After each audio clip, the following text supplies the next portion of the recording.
अवधूत चिंतन श्री गुरुदेव दत्त. श्री स्वामी समर्थ. माझ्या चॅनलमध्ये तुमचं सगळ्यांचं मनापासून खूप खूप स्वागत आभार. चला तर मग आज आपला विषय आहे संकटनाशक गणपती स्तोत्राचं पाठन केल्याने आपल्याला कोणकोणते फायदे होणार आहेत.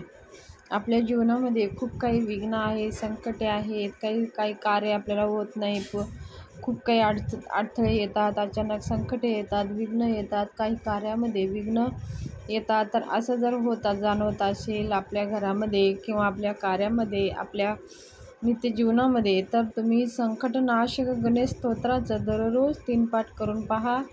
बघा तुमचे सगळे काही संकटे विघ्न दूर होतातच आणि तुम्हाला 11 दिवसामध्ये तुमच्या ज्या काही मनोकामना आहेत त्या मनोकामना पूर्ण होतात. तर संकटनाशक गणेश स्तोत्र ह्याचं नावच आहे संकट, आपले संकट नाशन करणारा हा स्तोत्र आहे. ह्या स्तोत्राचं मनाभावे जर आपण पाठ केलो तर आपल्या सगळ्या काही मनोकामना पूर्ण होतात. 40 दिवस ह्या स्तोत्राचं आपण दररोज पाठ करून पहा. संकल्पयुक्त ह्या स्तोत्राचं पाठ करून पहा. तुमच्या जीवनामध्ये सगळे विघ्न संकटे दूर होतात. मनाला शांती प्राप्त होते, धन प्राप्ती होते, सुख समृद्धी ऐश्वर्य प्राप्त होते. आणि लगातार ह्या स्तोत्राचं 6 महिने जर पाठ केले तर आपल्या मनातल्या सगळ्या इच्छा पूर्ण होतात.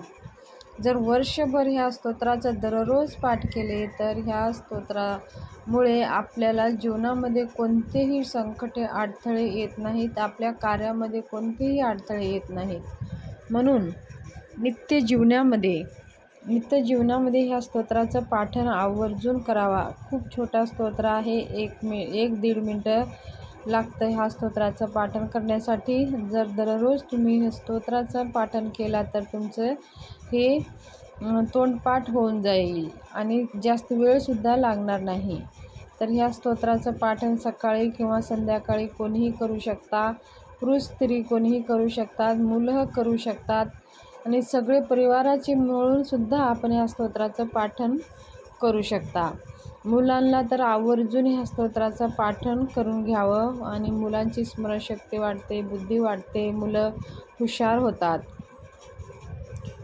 मुलाच्या जीवनामध्ये संकटे अडथळे दूर होतात. जर आपल्या मुलांना अभ्यासामध्ये अडथळे होत असेल, मुलं शिक्षणामध्ये अभ्यासामध्ये त्यांना जर काही विघ्न संकटे येत असतील, अभ्यास लक्षात राहत नसेल तर ह्या स्तोत्राचं सुद्धा आपण पाठ करायला लावू शकता. गणपती अथर्वशीर्ष आणि हे संकटनाशक गणेश स्तोत्र या दोन्ही स्तोत्राचं जर मुलांकडून आपण करून घेतल्या किंवा भगवान गणेशाच्या मूर्तीवरती अभिषेक करून ते तीर्थ जर मुलांना दिले तर आपले मुलं हुशार होतात, आपल्या मुलांची स्मरणशक्ती वाढते, आपले मुलं आत्मविश्वासाने भरून जातात आणि त्यांनी जे केलेला अभ्यास लक्षात राहतं.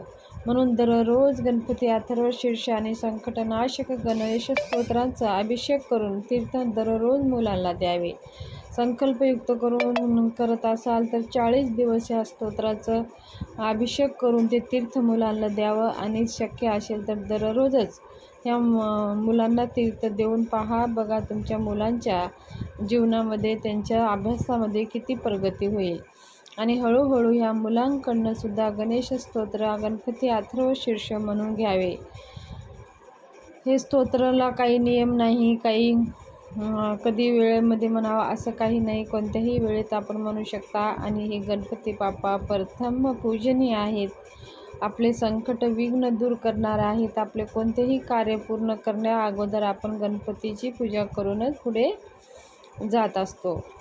म्हणून कोणतीही पूजा करताना गणेशाची पूजा झाल्याशिवाय कोणती पूजा आपली पूर्ण होत नाही. म्हणून गणेश पूजा आवर्जून करावं. बघा हा स्तोत्र एकदम छोटा आहे.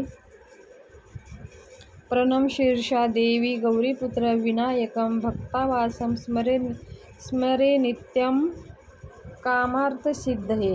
प्रथम वक्रतुंड च एकदंत द्वितीयकं तृतीयकृष्ण पिंगाक्षं गजवक्त्रं चतुर्थकं लंबोदरं च पंचम षष्ठं च विकटमेव च सप्तम विघ्न राजेंद्र धूम्रवर्णम तथाष्टम नवम भालचंद्रम चम दशम तुम विनायकम एकादशम गणपती द्वादशम तुम गजानन द्वादशैतानि नामानि त्रिसंध्याया पटे नर नक्ष विघ्न दश्य सर्वसिद्धिकर प्रभो विद्यार्थी लभते विद्या धनार्षी लभते धनम पुत्रार्षी लभते पुत्रम धनार्षी लभते गतिम जपे गणपती स्तोत्र षडभिर्मर्षं फलं लभते संवत्सरेण सिद्धीच लभते नात्र संशय अष्टभो ब्राह्मणभ्यो उच्चलिखितं फलं लभते तस्य विद्या भवे तत्सर्वा गणेशं प्रसादः. बघा हा एवढं छोटं स्तोत्र आहे. 1 मिनटं 1.5 मिनटंच आपल्याला वाचायला हा स्तोत्र लागतं.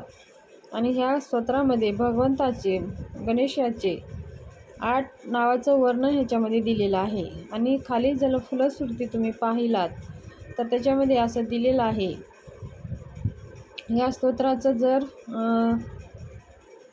त्रिसंध्या म्हणजे तिन्ही टाईम जर पाठ केले तर आपले सगळे काही विघ्न सर्व सिद्धी प्राप्त होते. आपल्याला विद्यार्थीला विद्या प्राप्त होते, धनार्थीला धन लाभ होतं, ज्याला पुत्र हवा आहे त्यांना पुत्र प्राप्त होतं, ज्यांना मोक्ष हवा आहे त्यांना मोक्ष प्राप्त होतं. आणि या गणेश स्तोत्रांचं फल एवढं आहे की अजून अनेक असे फळं आहेत.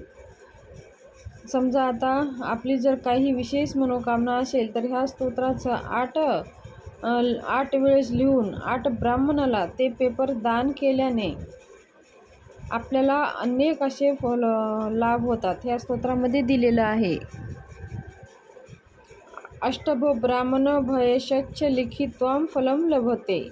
जर आपल्या मुलांकडनं 8 वेळेस लिहून ब्राह्मणाला दिल्याने असे विशेष लाभ होतात असं खाली ह्या फलश्रुतीमध्ये दिलेलं आहे. तर एवढं महत्त्व आहे ह्या स्तोत्राचं. तर ह्या स्तोत्राविषयी माहिती शेअर करायची होती. माहिती कशी वाटली, आवडली असेल तर चॅनलला शेअर, सबस्क्राईब, लाईक करा.